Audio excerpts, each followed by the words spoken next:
probably So welcome. As you've probably already guessed, the session today is going to be a tech safari with Connor, who's part of the Innovation Network, and certainly we co-host these sessions together. So just as I know we've got a few people on the line who perhaps don't normally join us, just a quick bit about Ideas UK, and really to share our purpose is really about inspiring innovation. So it's really to enlighten, to encourage you to think beyond boundaries, to enhance your innovation programs, encouraging you to innovate kind of now for a better future, to really empower through providing support to further develop your organizational capability, and to engage, to inspire that connection, change and commitment to deliver success for your organization for now and for the future. What we're keen to do at Ideas UK is to really, encourage people to get involved with us, and we're happy to hear from you either through the website or through just email direct info@ideasuk.com. So if you're not yet members, we've been able to promote this through the Innovation Month at the UAE, and I am sure that if you're based in the UAE, you're all having a fantastically innovative time with lots of award ceremonies, celebrations, creative sessions to really boost the year ahead. But do get in touch with us if you'd like to know a little bit more about membership, and certainly you can follow us as well on @ideasUK official. Our next knowledge nugget, if you're interested, will be on the 14th of March, and actually we've got the Ministry of Defence in the UK sharing their 10-year plan around innovation. So they're 5 years in, and really they're going to be sharing kind of their successes, their challenges, and their next steps too. And one of the big initiatives that they've created to really accelerate innovation within their organization. So I will pop the Eventbrite link into chat for you during this session. But for now, I'm going to stop sharing and hand over to Connor, who's going to take us through a whistle-stop tour of everything tech. All right, brilliant. So there we go. Sharing okay, I think. Right, so this is my tech safari now with AI, because like I said, going into 2024, we're going into an AI world, okay? So I won't do too much of an intro, just because, yeah, I've got a lot of tools to go through, but we're going to go through about a tool a minute. So they're just online tools that are clever to help you do, what you do in your role, or maybe collaborate better online. What I will say is, if you have used any of these tools before, we don't really have time to chat about them, but if you put into chat, if you've used them before in your experience, everyone else in the call can then read as they go along. And it's great to know, not just my opinion on these tools, but yours as well. So if you used the tool before, or you got any opinions on them, please do get that into chat. Okay, perfect. Right. So the first section then is online collaboration tools. Okay, so these are not so much geared towards just communication, but collaborating on projects, collaborating on work together online. Okay, so the first one then, Miro. So I'm good friends with the people at Miro. There's sort of there's a few different digital whiteboards. Okay, so digital whiteboards, all they are is huge pieces of digital real estate on the internet. So free pieces of land, essentially. And you can go in and make them your own. Okay, so you can sort of drop calendars onto them. You can use them for journaling. So Claire does journaling. That's good. There we go. No problem. So yeah, you can use them for journaling. You can use them for going through like curated processes that you've laid out. So we do that a lot on my courses. But yeah, they're essentially huge pieces of real estate that you can make your own. And Miro has the most functionality, I would say, in 2023. Okay, so its main competitor is Mural, which we'll touch on in just a second. However, Miro, I think at this point, everyone's pretty safe in saying that it's the king of digital whiteboards at this point in time. Okay, most functionality, and now it's got the most users as well. But if you haven't tried a digital whiteboard, definitely do jump on any of them and give them a try. Apologies. Right, so next one then is Mural. So Miro's biggest competitor, okay? So these two are really the two giants in the digital whiteboard space.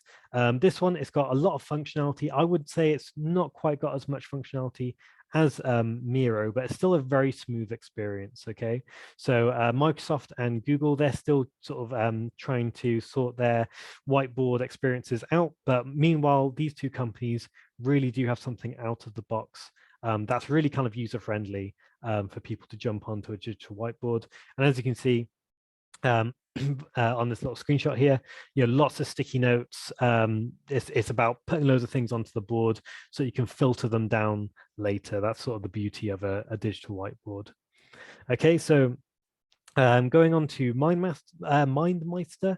So this is for people who want a little bit more structure in something like a digital whiteboard. So this isn't as arbitrary as throwing down post-it notes anywhere. Some people like a bit more structure and logic.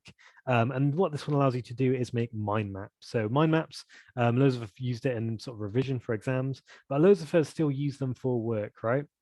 So MindMeister, it's actually the quickest way to sort of make these digital mind maps. You can sort of do it with just two buttons. It's almost enter and tab, right? So tab to make a new branch, enter to make a new little bubble. So it's super simple to use. And it's for mind maps, and it's the simplest form to make mind maps, I would say. So it's definitely worth a try. The next one then, Sprint Base. So I've just become friends with Sprint Base recently, actually. I've met some people at their offices in London. I really like Sprint Base. I don't think that the digital whiteboard, because it focuses around a digital whiteboard, I don't think it's as good as Miro or Mural. However, in terms of scaling and innovation process, Sprint Base makes that really easy. So it's sort of based around design thinking. You can put your own processes in at sort of a really high price. So the one that's out of the box is design thinking. And it sort of allows you to do this digital whiteboard stuff whilst following a design thinking thread, right? So it's got guided processes within the platform as well as some video guidance. And what you can do is you can sort of let your team or your company wild with it, and they will be following design thinking processes without having to know it themselves, because it takes you through that sort of guided process. Okay. You can also sort of brand it up, make your own little ecosystem. So, ideasUK, Sprint-based platform, things like that. So the next one then is Figma.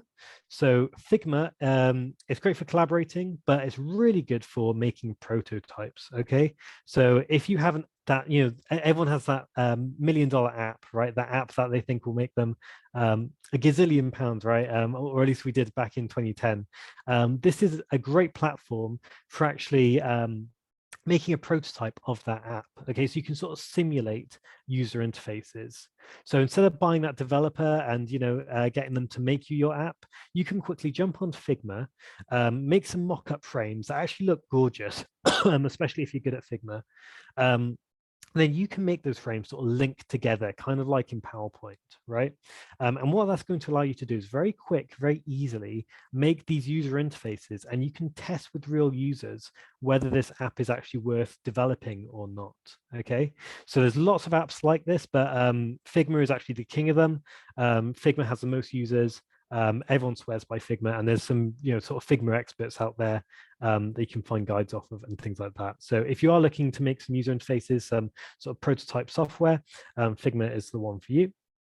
So the next one then is Butter. So Butter is sort of Zoom's fun cousin, right? It's very playful in its design.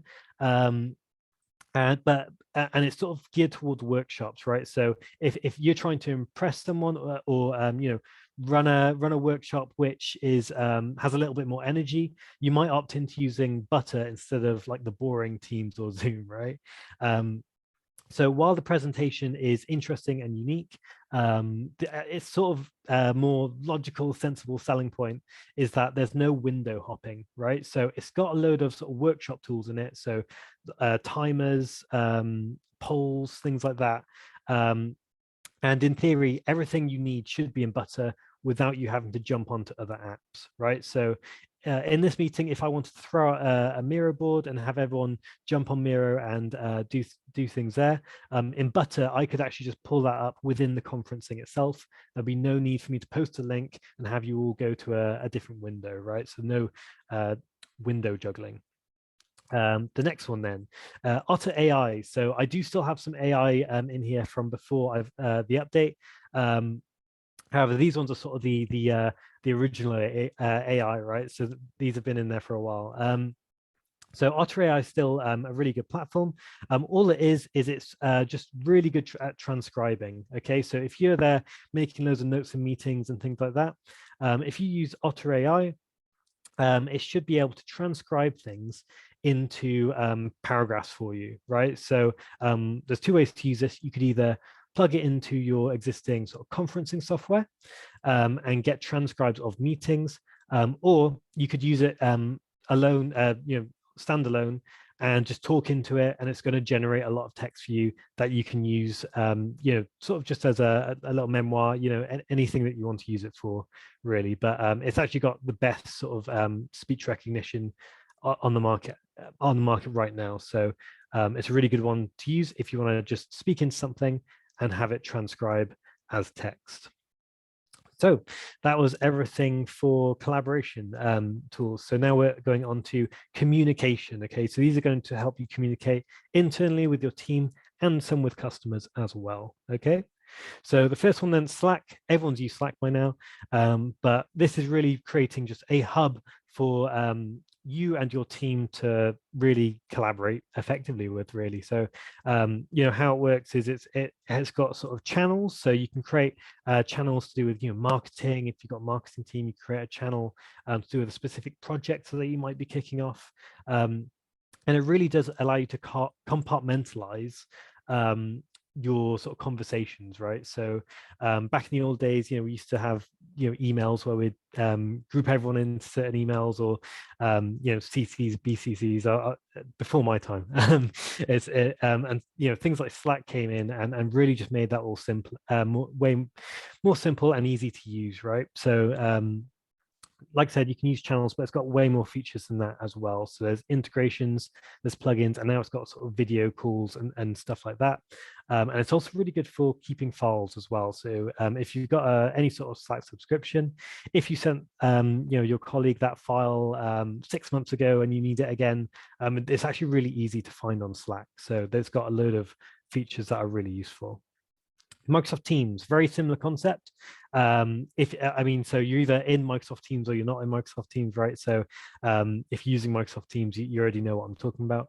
However, it's very similar in that you can create those sort of channels, kicking off that project, specific teams, things like that.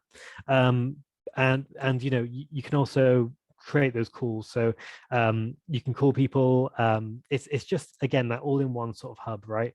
And that's going to integrate into all of your other Microsoft things, so you can share Word documents a little bit easier, collaborate on them live.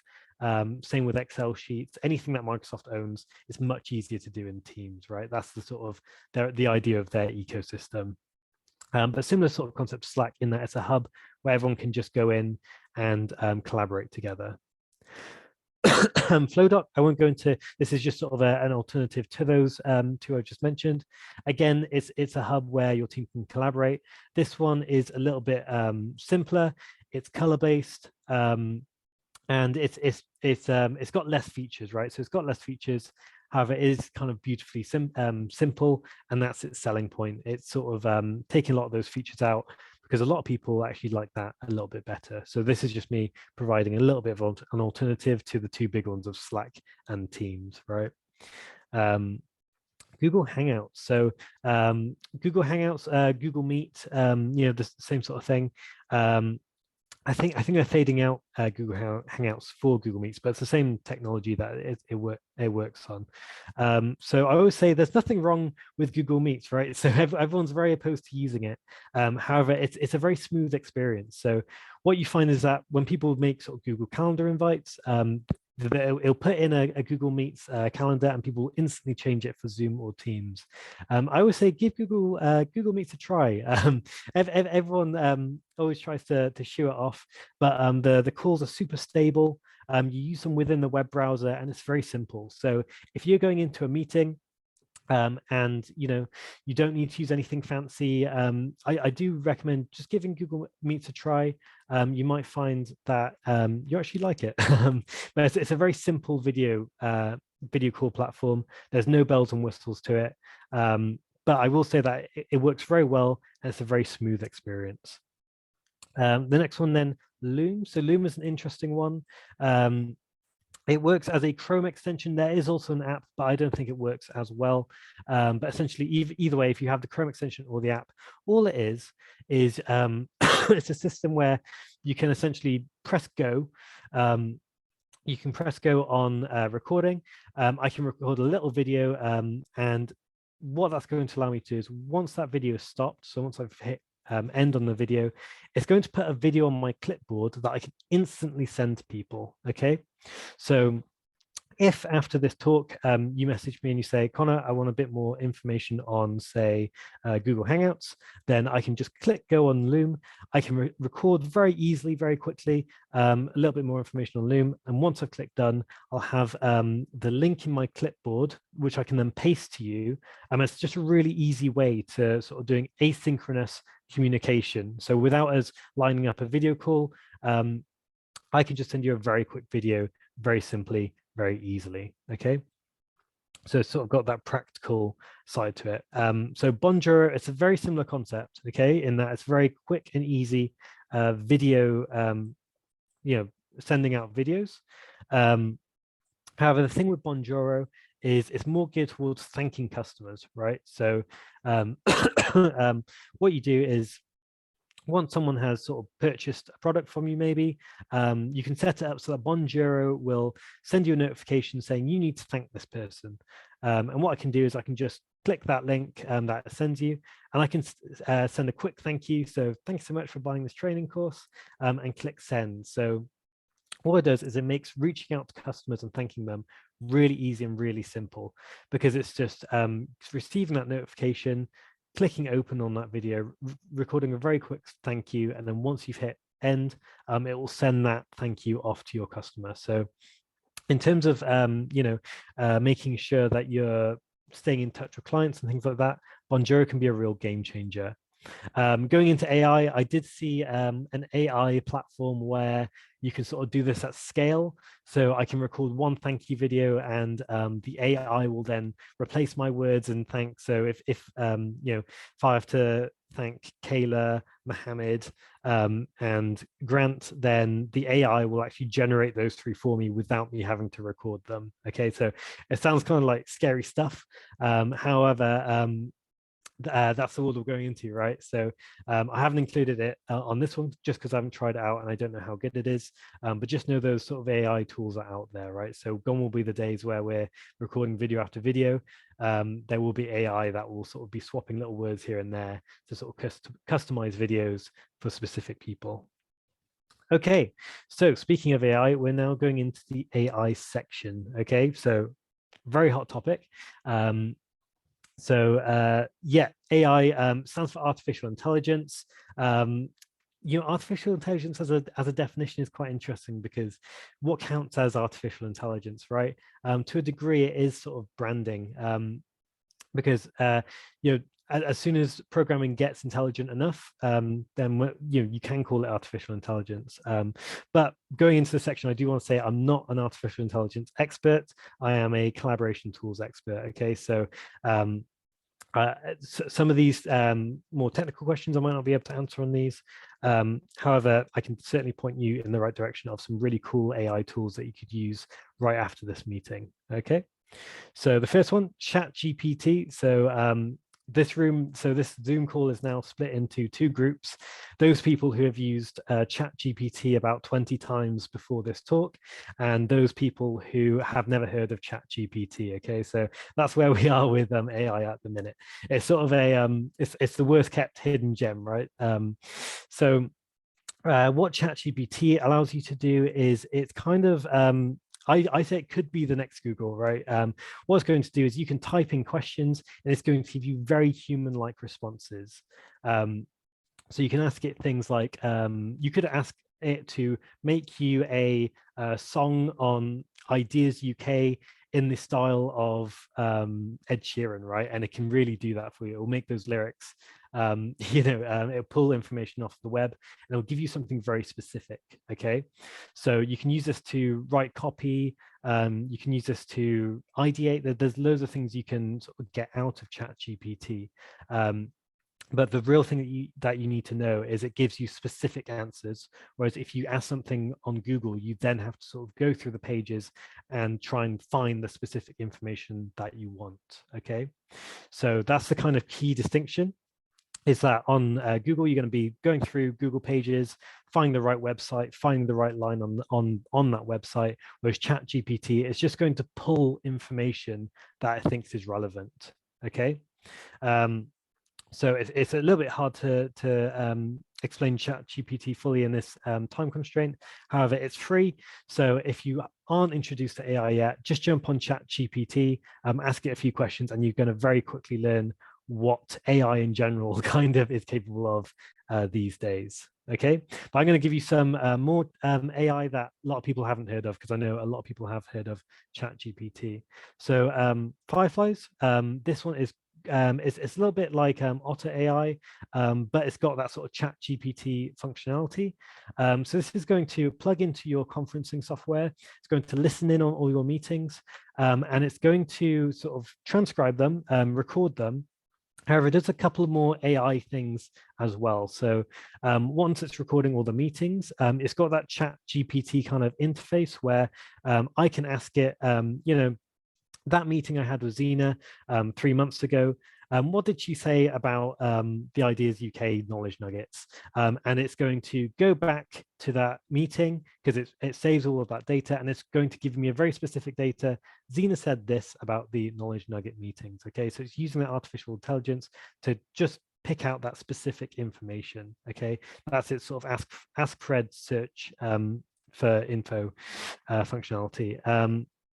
So it'll also sort of identify tasks. So if I say, okay, Zena, I will email you that copy of the agenda, it's going to create that task for me. So it just listens out for those tasks, and it's going to remind me after the meeting that I have to do that. Okay, so a very interesting one in Fireflies. Murph AI. So this one gets rid of background noise. Sounds boring, right? Because we've known how to do that for years.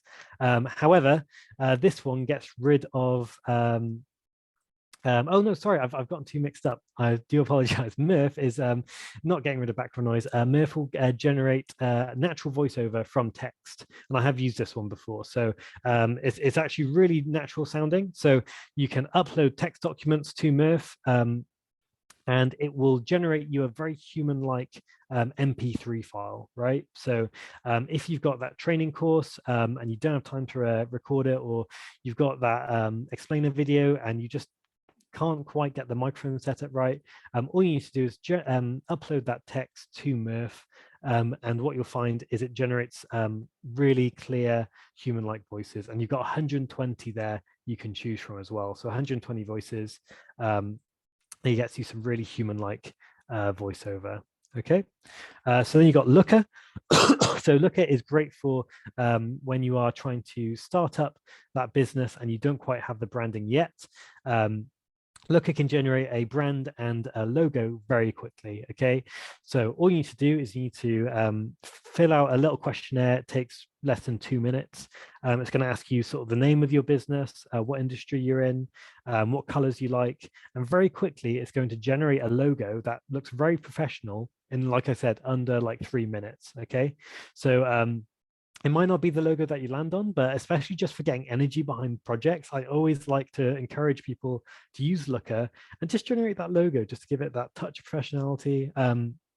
and just add a little bit of energy to some projects. So definitely go and look at and just try it out, right? Try your that business that you've been thinking of, just type that in, and you'll have a logo in it in seconds. Okay, so clean voice, this one gets rid of background noise. So like I said, we've known how to get rid of background noise for a very long time. However, with the AI technology within Clean Voice, it's going to remove things like filler words, hesitations, stuttering, long gaps, mouth sounds, right?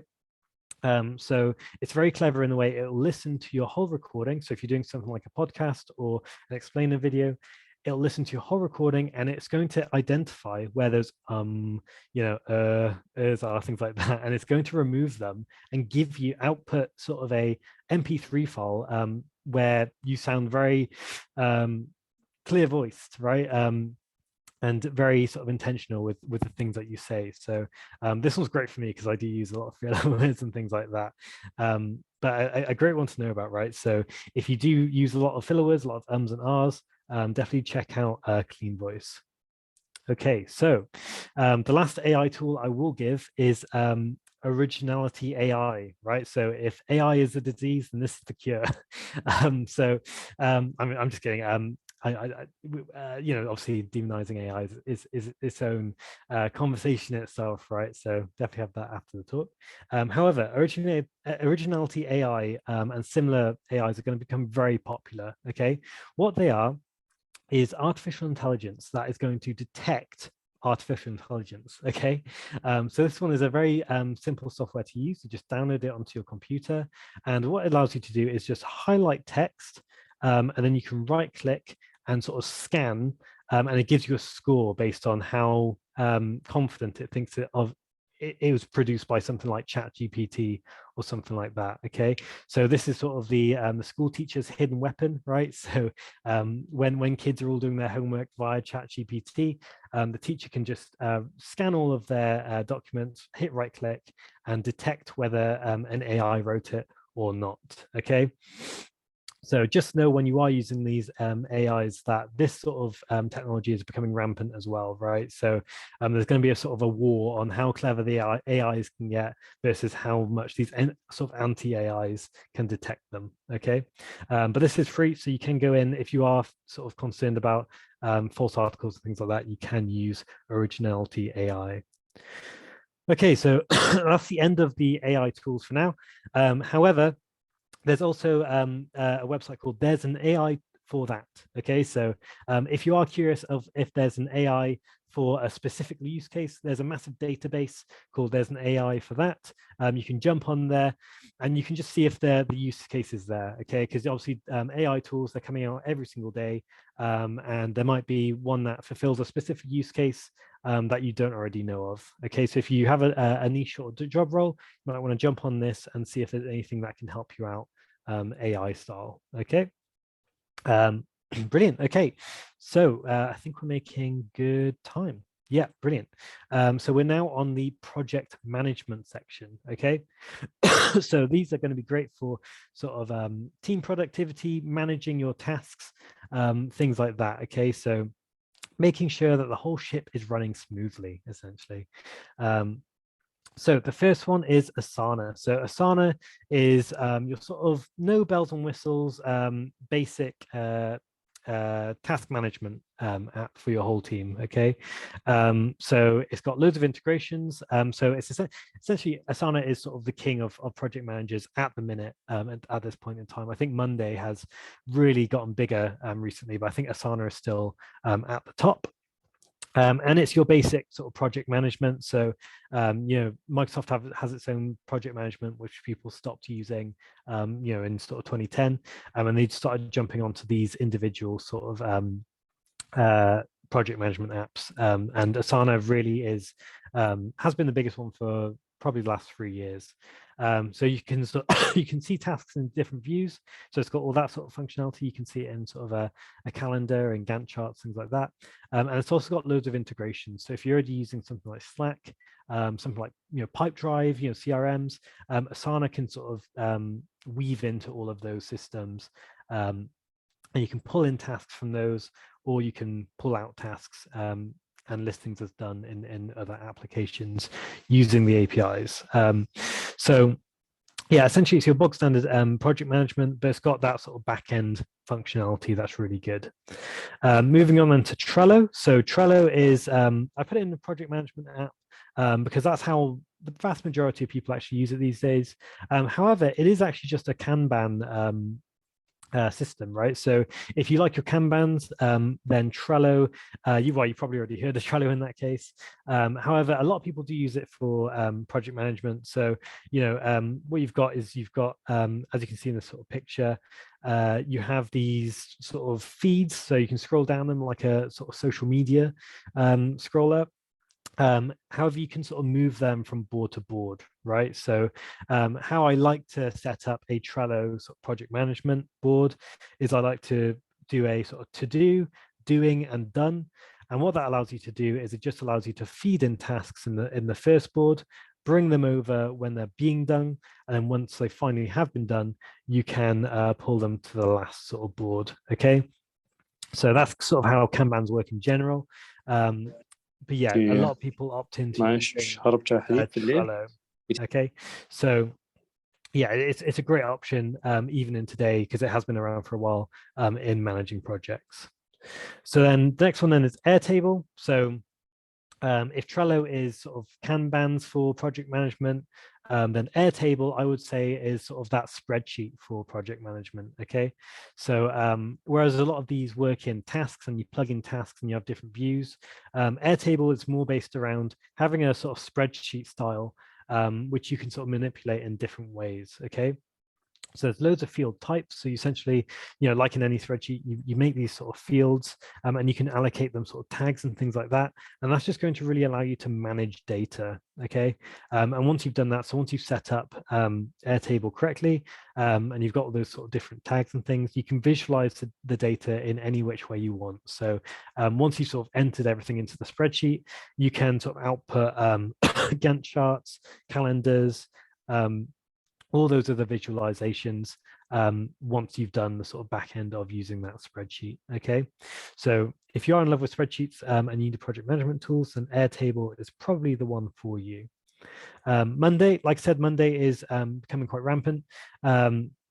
So this one works in sort of some things called pulses, right? So pulses, they're generally going to be used as tasks, but they're not necessarily tasks. So you can kind of make Monday your own by sort of programming things in that you want to be there. So a pulse might not be just a task. It could be like a resource, or, if you do courses, it could be a course. You can really make them whatever fits your use case. Once you've sort of programmed in your pulses and you've told it what you want those pulses to represent, once again you have those different visualizations. So you can pull it into a calendar, a Gantt chart, a spreadsheet, anything like that, or Kanban. So Monday is kind of a program it yourself. However, once all of that heavy lifting is done at the start, it actually gives you the most flexibility on how you can sort of manage those tasks. And I will say it's actually whenever you describe Monday, you have to make it sound quite complicated. However, it is actually very simple to use. Okay, so Monday, it's actually it's got some really good guides, a really good interface. So it's easier than it sounds to actually program those pulses in. The next one, Toggle Plan. So this one is kind of the opposite. It's the hassle-free project management tools. So this one really is simplified. They've streamlined everything. It's all timeline based, so you can't really change it into different visualizations, but it's really easy to look at. And so it's got that default sort of Gantt chart. But if you want something really simple, something out of the box that just works, you plug in your tasks, it gives you a Gantt chart, then Toggle Plan is probably the one for you. Okay. So these ones are getting really complicated just because, you need to, the other ones are getting quite complicated because you need to sort of output that data. And I actually find that really useful.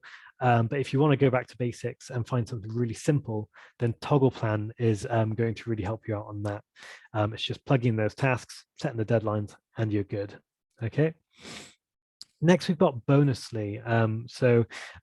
Not really project management, but really good having in an organization. So what Bonusly does is it essentially announces success. Okay, so it's a platform where you can sort of reward other people within your incorporation, and it's going to sort of reward them. Okay, so it's kind of like allocating points to each other. So if Zena did a great job, I can send Zena these points. And then at the end of the month, because Zena's done so much good work in the company, Zena can then sort of redeem a spa day at her local hotel, right? So, yeah, so it's a great one, because what it allows you to do is it allows you to have this platform which is very hassle-free, and it allows you just to reward employees and keep them really engaged, right? So I saw a statistic the other day that 71% of employees just aren't engaged in the workforce, right? I think I saw something on Bonusly's website. Oh, it's actually there. Yeah, 93% of customers see an improvement, right? So if you can just get that 71% of people more engaged, I'm sure, those spa days and those trip days out are going to pay for themselves, right, in the output of work. So the good thing about Bonusly is it will plug into existing things that you're using. So if you're using Slack, that means that you can just plug in Bonusly, and employees can reward each other through Slack rather than having to log into the Bonusly platform. Okay, so those integrations are there, but it's just a platform that allows you to reward other employees. Okay. Brilliant. So, hey, Orca now. So we were talking just before this talk started about, Hootsuite. I've forgotten it already, Zena, but that one that was mentioned at the start of the talk. There's a few out there, different platforms to allow you to sort of schedule your social media, right? So yeah, Hootsuite is a great one as well. However, what this is going to allow you to do is make all that content, sort of plug it into a calendar. And then the cool thing about Hey Orca, which a lot of the other ones don't do, is it makes it really simple for approval of that content. Okay, and it means that you can also do content for clients as well. However, if I make a tweet, and I want to tweet it out to the ideasUK Twitter, what I can do is I can plug it into Hey Orca, and maybe Zena will then go onto the platform and approve that or disapprove that. And it actually makes it very easy to collaborate on these posts, because it's a platform where anyone can jump in and actually add to those content, say, this could be changed here, that could be changed there. But also the head honcho can, so the boss can go in and approve or decline on those posts. Okay, so it really streamlines the process of getting approval for your content. There are some AI tools now coming out where it's going to automatically generate the content for you, ready for you to approve. However, I haven't put those in because I wasn't sure if they're quite ready or not. Moving on then to Notion. Notion is kind of like Evernote and Slack combined, and it's really going to allow you to it makes it your own, right? So it's not just a notes app. This is actually really good for making knowledge bases. So if you remember those old intranets back in the days where we kept all the information, people are very often now using Notions to keep all of the in-team knowledge well kept. Okay, so a great one if you want to make a knowledge base. The next one then, so the next section is online productivity. Okay, so these are going to just help you be productive, working at home, working in the office. They work all over the place, but these should keep you focused, stay on track. Okay, so the first one, Todoist. I won't cover this one too much. It's essentially like those project management tools, but just for yourself. Okay, so you can organize to-dos. You put tags, priorities on them, and due dates. And it's just super simple. Okay, so it's a to-do list. It's my favorite sort of simple to-do list out there. If you don't have if you're still writing down your paper to-do list, just consider giving Todoist a try. Next one then, Pocket. So we all come across Pocket articles, and we never have time to read any of them. So Pocket is a extension for your, there's an app for your phone, and there's an extension for Chrome. And what it allows you to do is just save those articles for later. Okay, so if you see an article and you don't have time to read it now and you want to batch it in the evening later, just save it to Pocket, and it's going to keep that handy for you to use later on. Google Keep. So Google Keep, great for keeping ideas. It works in panels. If you want something a little bit more logical than, say, Miro or Mural, Google Keep is going to be your friend. So like you can see there on that picture, there's lots of panels, and you can just keep anything that might pop into your mind and make sure that it doesn't get lost. Okay, so Google Keep is a great one. Focus Me. So cast your mind back to Connor, who's just quit university. He's moved back home. He needs to find a job. And Connor makes the mistake of opening video games for the first time in years. And he gets really hooked, okay? Focus Me. This was the solution, by the way. I actually did this. Download it, download it onto your computer. And it's going to absolutely lock your computer down. Okay, so if you say you want to only go on Instagram for 30 minutes a day, after those 30 minutes, it's going to lock Instagram down. You absolutely cannot get back on it. Okay, so if you make the if you do the settings wrong, you will need to call their customer support in order to unlock your computer. So use at your own discretion. However, there's loads of focusing apps out there that will shut apps down. This is the only one that really does lock it down so that it's self-proof, right? I can't go in and just turn off that barrier to entry. It really is locked down. You can also use it the opposite. So if you're a workaholic, you answer too many emails, why not shut those emails down for the evening, right? Make it unaccessible. Get that better work-life balance. So I like to encourage to use it the other way around as well. Newsfeed Eradicator, it's actually a Chrome app, Chrome extension.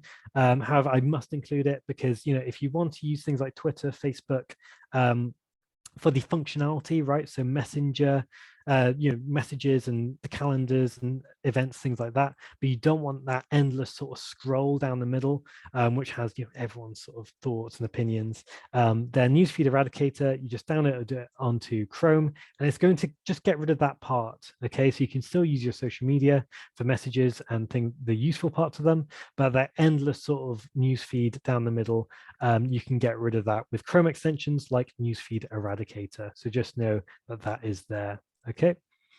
Next one then, Brain FM.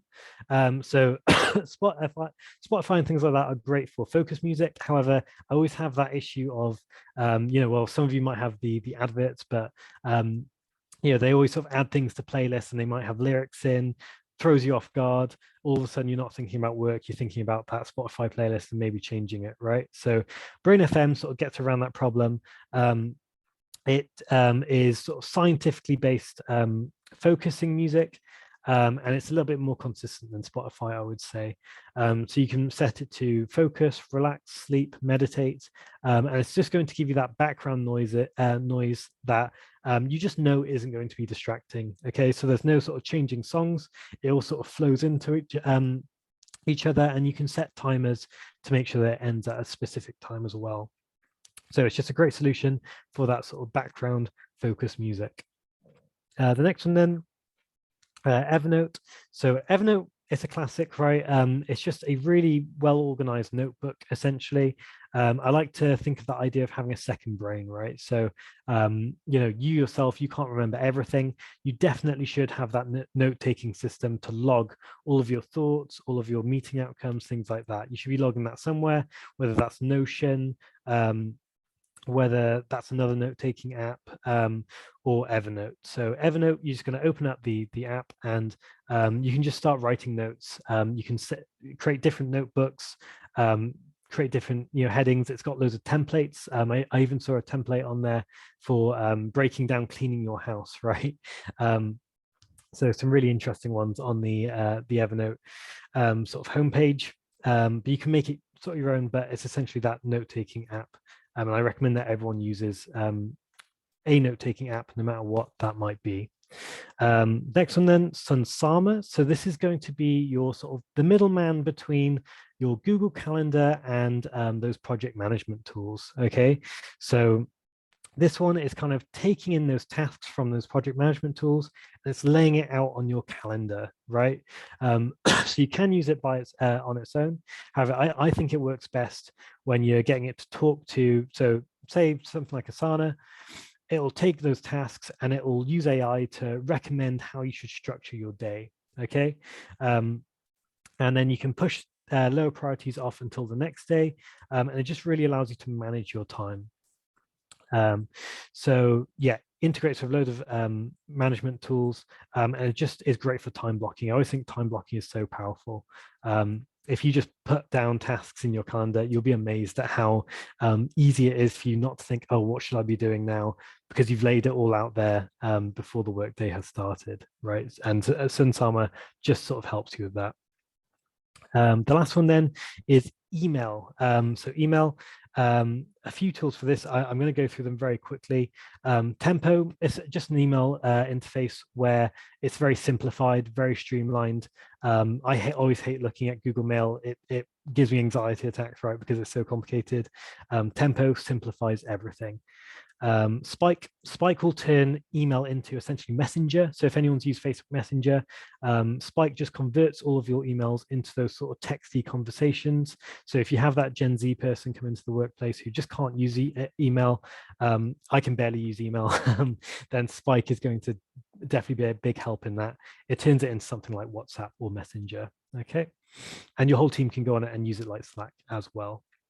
XAI, this one is a little robot that you can email, you can CC them into emails, and it's going to sort of automatically assist with scheduling emails, okay?